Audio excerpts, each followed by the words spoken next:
سما سکتا نہیں پہنائے فطرت نے میرا سودا، غلط تھا اے جنوں شاید تیرا اندازہ صحرا، خودی سے اس طلسم رنگ و بو کو توڑ سکتے ہیں، یہی توحید تھی جس کو نہ تو سمجھا نہ میں سمجھا۔ پہلے شعر میں اقبال یہ بتانا چاہتے ہیں کہ عشق میں مجذوبی اور بے خودی کی جو کیفیت پیدا ہوتی ہے، اس کے لیے کائنات کی وسعت کوئی معنی نہیں رکھتی۔ کہہ رہے ہیں میرا جنوں و عشق اس کائنات کی وسعت میں نہیں سما سکتا، اے میرے جنوں تیرا اندازہ صحرا غلط ثابت ہوا۔ عالم جنوں میں انسان دشت و صحرا میں نکل جاتا ہے، لیکن علامہ نے جس عشق و جنوں کی بات کی ہے وہ عشق حقیقی ہے، جس میں بڑی بے خودی کی حالت ہوتی ہے، اور اس باعث اس کے لیے کائنات کی پہنائی بھی کوئی حیثیت نہیں رکھتی۔ دوسرے شعر میں اقبال کہہ رہے ہیں کہ ہم میں اور ذات باری میں جو پردہ حائل ہے وہ یہی دنیا ہے جسے رنگ و بو کا کرشمہ سمجھنا چاہیے۔ یہ ٹوٹ جائے اور پردہ اٹھ جائے تو پھر ذات باری ہی باقی رہ جائے گی، یہ کام خود ہی انجام دے سکتی ہے، اور یہی مقصد توحید ہے۔ الغرض طلسم سے اقبال کی مراد ہے وہ شے جس کی کوئی اصلیت یا حقیقت نہ ہو، جس کا کوئی مستقل وجود نہ ہو۔ چونکہ اقبال کی رائے میں اس دنیا کا وجود مستقل یا حقیقی نہیں ہے، اس لیے وہ اس کو طلسم رنگ و بو سے تعبیر کرتے ہیں۔ اقبال نے افسوس کا اظہار کیا ہے کہ توحید ایک سرچشمہ قوت ہے جو کہ ملت کے لوگوں نے فراموش کر دیا، نہ تو سمجھا نہ میں، اور اس غلط فہمی میں مبتلا ہو گئے کہ توحید اللہ کی وحدت کے محض زبانی اعتراف کا نام ہے، اور اس کی وجہ سے ہم لوگ غلامی میں مبتلا ہو گئے، یعنی تسخیر کرنے والے خود مسخر ہو گئے۔ پہنائے فطرت قدرتی کھلی میدان، سودا کہتے ہیں جنوں کو، اندازہ صحرا کی وسعت کا اندازہ غلط تھا۔ طلسم رنگ و بو کا جادو یعنی دنیا کا جادو توڑ سکتے ہیں۔ نگاہ پیدا کرے غافل تجلی عین فطرت ہے، کہ اپنی موت سے بیگانہ رہ سکتا نہیں دریا، رقابت علم و عرفاں میں غلط بینی ہے منبر کی، کہ وہ اللہ کی سولی کو سمجھا ہے رقیب اپنا۔ اے غافل تو دیکھنے والی نظر پیدا کر، نور مطلق کا تو خاصہ ہی یہ ہے کہ چمکتا رہے، جس طرح دریا کا خاصہ ہے کہ لہریں لیتا رہے، اگر دریا میں لہریں نہ رہیں تو اس کا وجود ختم ہو جائے، اس طرح تجلی نور مطلق کا خاصہ ہے۔ مصیبت یہ ہے کہ تیرے پاس دیکھنے والی نظر نہیں۔ غافل انسان تو خود میں گہری نظر پیدا کر، اللہ تعالیٰ ایک ایسا نور ہے جس کا مسلسل چمکتے رہنا اللہ کی فطرت ہے، اور اس کی مثال کچھ یوں ہے کہ سمندر اپنی موجوں سے بیگانہ نہیں رہ سکتا۔ سمندر میں جس طرح مسلسل لہریں اٹھتی رہتی ہیں، یہی کیفیت اس نور مطلق کی ہے، لیکن اس کے لیے جس بصیرت کی ضرورت ہے تو اس سے محروم ہے، تو اس سے دیکھ نہیں سکتا۔ شعر میں اقبال کہہ رہے ہیں کہ اللاج بن منصور جو تھا وہ عرفان و معرفت کے مقام پر تھا، لیکن ظاہر بین جو ملا تھے نا، نام نہاد ملا، انہوں نے اسے اپنا مد مقابل سمجھتے ہوئے اسے پھانسی دلوا دی۔ نام نہاد ملاؤں نے منصور بن اللاج کو انالحق کہنے کی پاداش میں سولی پہ چڑھا دیا، اپنا رقیب سمجھ کے، یعنی اس کی مخالفت پہ کمر بستہ ہو گئے نام نہاد ملا اور معرفت ایک دوسرے کے حریف نہیں۔ علم سے مراد علم شریعت ہے، اور عرفان سے مراد وہ حق شناسی ہے جو شریعت پر عمل کے نتیجے میں حاصل ہوتی ہے۔ منصور عرفان و معرفت کے مقام پر تجلی عین فطرت نور الہی فطری ہے۔ خدا کے پاک بندوں کو حکومت میں، غلامی میں ذرہ کوئی اگر محفوظ رکھتی ہے تو استغنا نہ کر تقلید اے جبرائیل میرے جذب و مستی کی، تن آسانی عرشیوں کو ذکر و تسبیح و طواف و اولا۔ اقبال فرماتے ہیں کہ اقتدار ہو یا محکومی، دونوں حالتوں میں سچے اور نیک لوگ حرص و ہوس سے بے نیاز ہو کر ہی انتشار سے محفوظ ہو سکتے ہیں۔ یعنی استغنا ایسا عمل ہے جو ہر حالت میں انسان کو تمام مسائل و آلام سے محفوظ رکھتا ہے۔ جو ذرہ خدا کے پاک بندوں کو دنیا پروری کے تیروں تلواروں سے بچائے رکھتی ہے وہ بے نیازی خودداری ہے، اور اس کے سوا اور کچھ نہیں۔ بات یہ ہے کہ حکمرانی اور محکومی دونوں میں قدم قدم پہ نفس کے لیے آزمائشیں موجود ہیں۔ ان میں سب سے بڑی آزمائش مال و دولت سمیٹنے کی ہے۔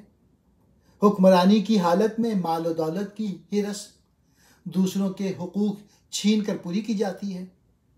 محکومی کی حالت میں حاکموں کی خوشامد کرنا اور ان کا اعلی کار بن جانے سے اس ہرس کی تسکین کا سامان پہنچایا جاتا ہے۔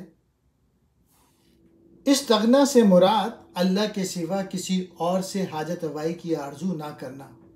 پس جو مسلمان خواہ وہ حاکم ہو یا محکوم ہر حال میں صرف اللہ کو اپنی حاجت روا سمجھتا ہے اور دوسروں کے سامنے دست سوال دراز نہیں کرتا، وہ شرک سے محفوظ رکھ سکتا ہے۔ شعر میں اقبال کہہ رہے ہیں کہ فرشتوں میں اللہ سے عشق کرنے کی صلاحیت نہیں ہے، کیونکہ ان کو یہ نعمت عطا نہیں کی گئی۔ یہ نعمت صرف انسانوں کو عطا کی گئی ہے کہ اللہ کی عبادت کرے۔ فرشتوں کو اللہ نے محض تسبیح و ذکر و طواف کے لیے پیدا کیا ہے۔ بہت دیکھے ہیں میں نے مشرق و مغرب کے مے خانے، یہاں ساقی نہیں پیدا وہاں بے ذوق ہے صبا۔ نہ ایرا میں رہے باقی نہ تورا میں رہے باقی، وہ بندہ فقر تھا جن کا ہلاک قیصر و قسرا۔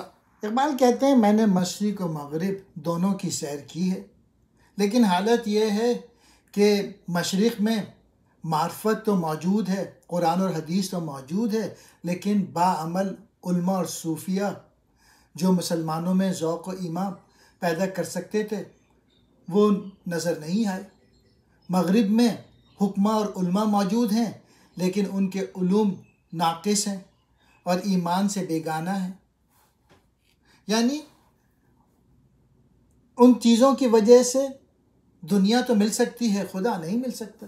خانوں سے مراد شراب خانے ہیں، اور شراب خانوں سے مراد ہیں وہ علوم اور وہ اعمال جو انسانوں کو راہ حق پر چلاتے ہیں اور انہیں منزل مقصود پر پہنچاتے ہیں۔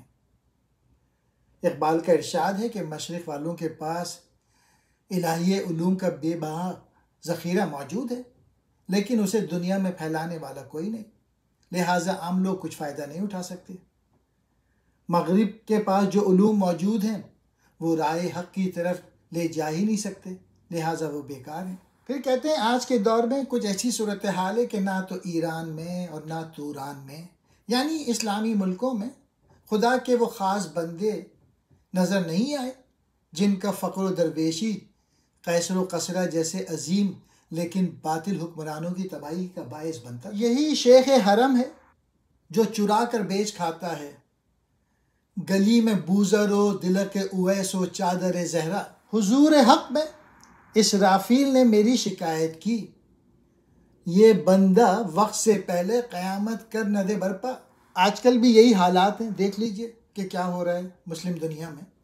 اقبال کہہ رہے ہیں عرب ممالک کی صورتحال بیان کرتے ہوئے فرماتے ہیں کہ یہ وہ ممالک تھے جنہیں کعبہ کا سردار کہا جاتا تھا، لیکن اب کیفیت یہ ہے کہ یہاں کے سرداروں نے، یہاں کے بادشاہوں نے ابو ذر غفاری کی گڈری، حضرت اویس قرنی کا خرقہ اور سیدہ فاطمۃ الزہرا کی چادر تک بیچ کھائی۔ اقبال کا مفہوم یہ ہے کہ عرب کے جو سردار تھے غیرت و حمیت سے محروم ہو چکے ہیں، اور انہوں نے اپنے باوقار اور صاحب کردار آباء و اجداد کا ترکہ بھی داؤ پہ لگا دیا ہے۔ وہ تمام اسلامی اور انسانی خصوصیت سے محروم ہو چکے ہیں۔ ان کے نزدیک تو عیاشی اور شکم پروری سب کچھ ہے۔ اس مقصد کے لیے وہ نچلی سطح تک جانے کو تیار ہیں۔ پھر حضرت اسرافیل نے علامہ اقبال کی شکایت اللہ تعالیٰ سے کر دی کہ یہ بندہ جو ہے صاف گوئی میں تو ایسی باتیں کرنے لگا ہے کہ شاید قیامت آنے سے پہلے ہی قیامت برپا ہو جائے۔ حرم مسجد کا مولوی، کلیم بوزر ابو ذر غفاری کی چادر، تلق اویس حضرت اویس قرنی کی گدی، چادر زہرا حضرت فاطمہ زہرا کی چادر، اسرافیل فرشتہ جو سور پھونکنے پر مقرر ہے۔ ندا آئی کہ آشوب قیامت سے یہ کیا کم ہے، گرفتہ چینیاں احرام و مکی خفتہ دربتھا، لبا لب شیشہ تہذیب حاضر ہے میں لا سے، مگر ساکی کے ہاتھوں میں نہیں پیمانہ الا، بارگاہ باری تعالیٰ سے ندا آئی، کیا یہ حقیقت قیامت کے ہنگامے سے کم ہے کہ چین کے رہنے والے ہزاروں میل کعبے سے دور ہونے کے باوجود عمرہ و حج کے لیے احرام باندھ رہے ہیں، اور خود اہل مکہ کی یہ حالت ہے کہ وہ سوئے پڑے ہیں بتھا میں۔ اس کے بعد جو اہل مغرب ہیں ویسٹ کے متعلق کہتے ہیں، موجودہ زمانے کی تہذیب کا شیشہ لالہ شراب سے لبالب بھرا ہوا ہے، یعنی وہاں خدا سے بھی انکار ہے اور اس کے حکموں سے بھی انکار ہے۔ شراب پلانے والے کے ہاتھوں میں اللہ کا پیالہ نظر نہیں آتا، یعنی اس مے خانے میں کوئی ایسا ساقی نہیں جو لوگوں کو خدا کے اقرار اور اس کے حکموں پہ کاربندی کی تلقین کرے۔ اس کا نتیجہ یہی ہو سکتا ہے کہ مغرب کی سرزمین میں طرح طرح کے فتنہ پیدا ہوئے، ابلیس کا زور بڑھے جا رہا ہے، یعنی جدید تہذیب سراسر مادیت اور دہریت کی طرف مائل ہے، اور کوئی ایسا مرد حق نظر نہیں آتا جو لوگوں کو توحید کا درس دے کر انہیں اس کے مطابق عمل کرنے کی رغبت دلائے۔ دبا رکھا ہے اس کو زخمہ ور کی تیز دستی نے، بہت نیچے سروں میں ہے ابھی یورپ کا وویلا، اسی دریا سے اٹھتی ہے وہ موجے تند جولاں بھی، نہنگوں کے نشیمن جس سے ہوتے ہیں تہ و بالا۔ میں نے جب یہ پروڈکشن کی تھی اس کے تھوڑے دنوں کے بعد دوسری جنگ عظیم شروع ہو گئی تھی۔ وہ کہہ رہے ہیں یورپ کے ساز سے ابھی وویلے کے سر بہت نیچے نکل رہے ہیں، کیونکہ ساز بجانے والے نے اپنی مہارت سے اس وویلے کو دبا رکھا ہے، یعنی وہ یورپ میں ابھی فتنہ و فساد اور تباہی کا سلسلہ کسی قدر کم ہے، لیکن حالات یہ بتاتے ہیں کہ وہ وقت آنے والا ہے جب یہ معاملہ حد سے بڑھ جائے گا، یا دوسرے لفظوں میں اس وویلے اور چیخ و پکار میں اضافہ ہی ہو۔ یورپ کے دریا سے وہ تند و تیز لہر بھی اٹھ رہی ہے جس سے تہ میں بیٹھے ہوئے مگر مچھوں کے ٹھکانے بھی الٹ پلٹ ہو جاتے ہیں۔ مراد یہ ہے کہ یورپ کی بڑی بڑی طاقتوں کا مرکز ہے، لیکن اس نے جو تہذیب پیدا کی ہے وہ بالآخر ان طاقتوں کی تباہی کا سامان بنے گی۔ زخمہ ور، ساز کو چوٹ لگانے والی، تیز دستی، تیز ہاتھ نے دبا رکھا ہے، بہت نیچے سروں میں ہے ابھی یورپ کا وویلا، یورپ کا شور و غوغا ابھی بہت مدھم ہے۔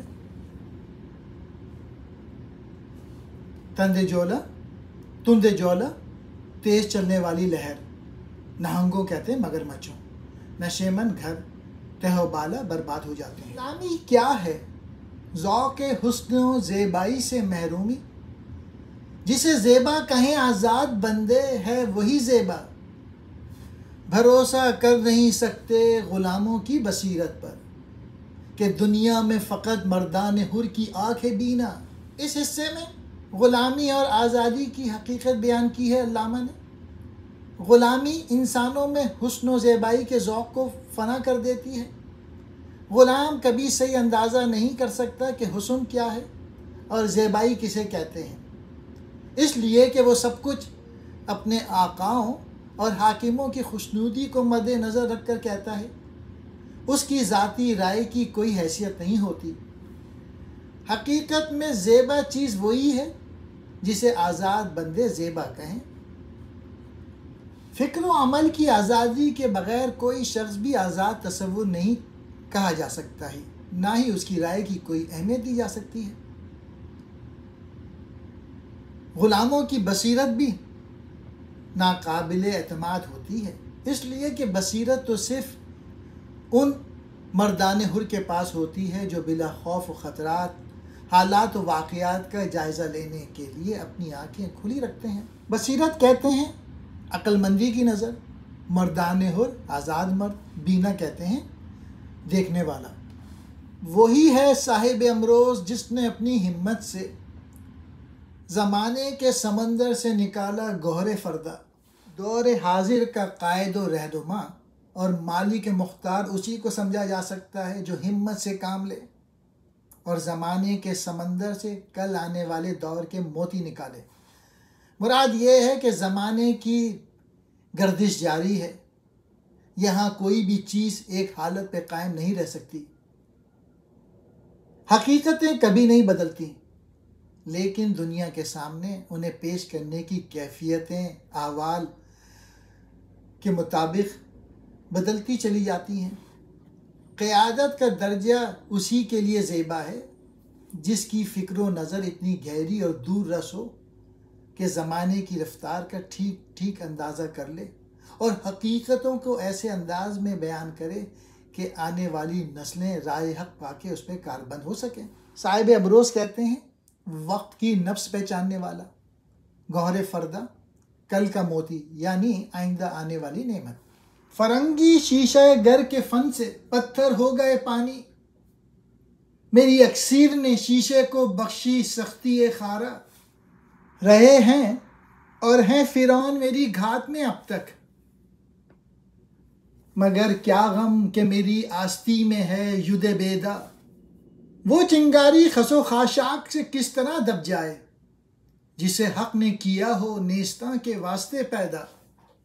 ان 3 اشعار میں اقبال نے اپنا موضوع بدلا ہے۔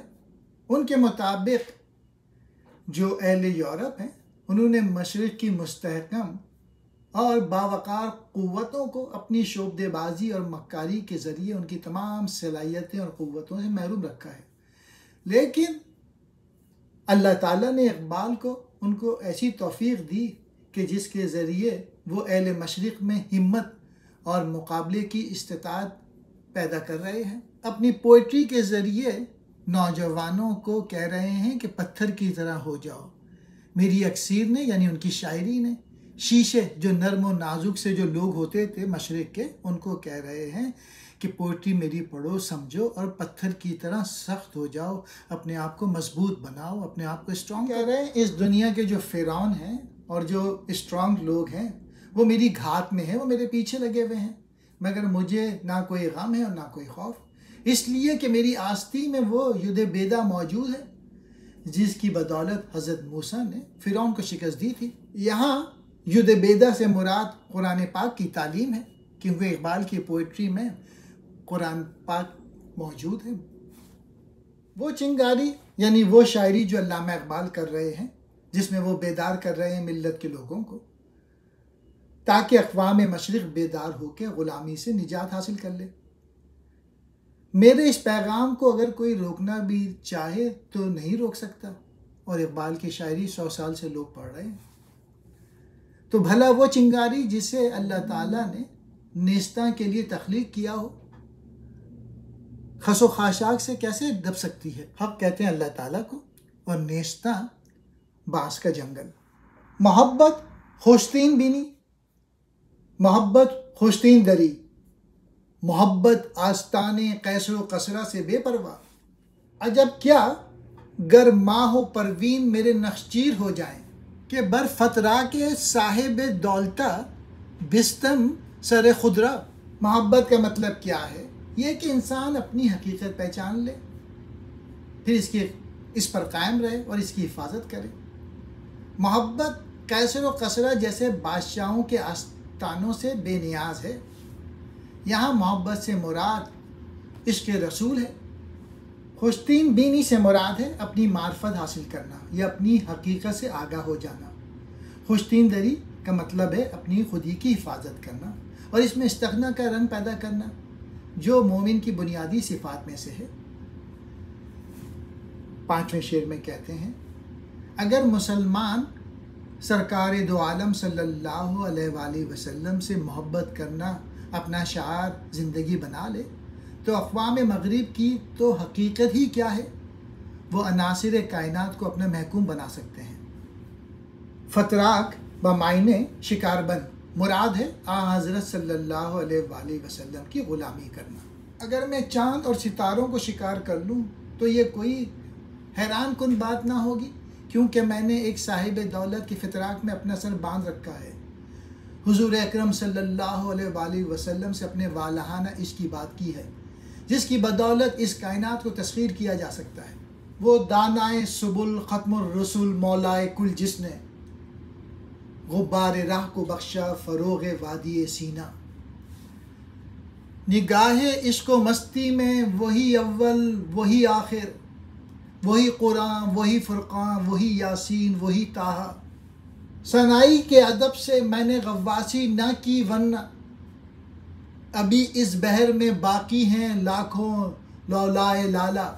دانائے سبل راستہ جاننے والا، ختم الرسول آخری رسول، مولائے کل تمام انسانوں کا رہنما، غبار راہ راستے کی دھول، فروغ کہتے ہیں ترقی کو بلندی کو، وادی سینہ سینہ کی وادی کی عظمت۔ وہ صاحب دولت ہستی کون سی ہے؟ وہ پاک ذات جو خدا تک پہنچانے والے راستوں سے پوری طرح آگاہ ہے۔ وہ پاک ذات جس پر اس دنیا میں رسولوں اور انبیاؤں کے آنے کا سلسلہ ختم ہوا۔ وہ پاک ذات جو اس کائنات کی آقا و مولا ہے۔ وہ پاک ذات جس کی برکت سے راستے کی گرد کو وادی سینہ کوہ طور کی تجلیوں کو رتبہ حاصل ہوا۔ یہی وہ ذات پاک ہے جو اللہ تعالیٰ تک رسائی کی ضمانت دے سکتی ہے۔ وہ ذات والا صفات ہے جس پر اس دنیا میں آنے والے انبیاء اور پیغمبروں کا سلسلہ ختم ہوا۔ وہی تو نبی آخر الزماں ہیں، وہی اس پوری کائنات کے آقا و مولا ہیں، انہی کی خاطر یہ کائنات وجود میں آئی۔ یہی وہ ذات پاک ہے جو راستے کی گرد کو بھی کوہ طور کی تجلیوں میں ڈھالنے کی قدرت رکھتی ہے۔ عشق و مستی کی نگاہ میں حضور اکرم صلی اللہ علیہ وآلہ وسلم ہی اول ہیں اور آپ ہی آخر، یعنی کائنات کی تخلیق سے پہلے آپ کا نور تخلیق ہوا، حضور ہی قرآن ہیں۔ حضرت عائشہ کے بقول حضور قرآنی اخلاق کا عملی نمونہ ہیں۔ آپ ہی نے حق اور باطل میں فرق واضح کیا، آپ ہی یاسین اور آپ ہی طٰہٰ ہیں۔ واضح ہو کہ اول اور آخر ظاہر اور باطن اللہ کی صفات ہیں، لیکن ان کا عکس ذات محمدی میں بھی جلوہ گر ہے۔ آخری شعر میں اقبال نے سمندر کو کوزے میں بند کر دیا۔ کہتے ہیں میں اس بات کو سو ادب خیال کرتا ہوں کہ حضور اقدس صلی اللہ علیہ وآلہ وسلم کی ثنا میں تعریف میں حکیم ثنائی سے بڑھ جاؤں، اس لیے اپنے قلم کو یہیں روکتا ہوں، ورنہ اس بحر میں اس سمندر میں لاکھوں موتی موجود ہیں، یعنی ذات محمدی کی مدح و ثنا میں بہت کچھ لکھا جا سکتا ہے۔ اقبال کہہ رہے ہیں میں مزید اشعار تخلیق کر سکتا تھا، حضور تو اتنی صفات کے مالک ہیں جن کا شمار انسانی فہم سے بالاتر ہے۔ نگاہ عشق و مستی، عشق کے معاملات، وہی اول وہی آخر، وہی ابتدا ہے اور وہی انتہا۔ غواصی غوطہ زنی یعنی گوہر کی تلاش، لولائے لالا قیمتی موتی۔